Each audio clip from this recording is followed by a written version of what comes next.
واحد ما أقطع بريس مية أقطع بريس مية أقطع واحد حق أقطع إيه حتى بريس كلهم بعون يا ما بريس لما كلهم بس الله عنا سلعنا إيه تسوي على سام لا سوى جديد أصلا نول بحث عنا يا أصلا نول رمضوا كلهم ما يقارنين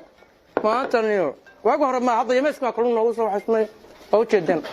وحلا يا تذكر رمضوا كلهم معنا وكا حتى الشيخ محمود ضاوع مدحوني ورا الصومالية محل قص الشعب عارف ومرق كلهم بير واحد سايق قال مرق كلهم كويم يا قرب رواقيه أو جدا نيو تبرعات حتى واقع واسقراعتنا هذا وليه بزوت قاعد يعني بالك أنا برتهم أو يا كور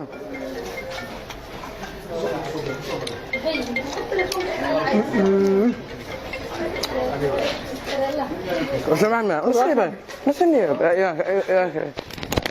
ما أنت قبل كحسمي هاي فير فاشين وما حصلتها سو دوانتني soo dhaweysay kuma xasantahay anagu ah reegal kacayood horumar horeen haysan ay maanta noo muujiyeen way ku mahadsan yihiin anagoo badan gabdho badan asxaab badan maanta halka baan ka casumay kalluunka magaciisa waana kala baray waxa weeye aniga iyo gabdho badan maanta kalluunka gacantayda ku samaysanay baan cunay aad u macaan yahay marka hay'adda meeshan ugu qaabishan soo dhaweysay way ku mahadsantahay feer fashion anagoo reegal xaafad ima sameynaysid marka tagno bismillaah maxaa dhacay si fiican baa u baashaan maanta nolol baa helay horumar waxaan wala arag maanta ilka luus wada sariirtu intii la doono shaqada khatar weeye cali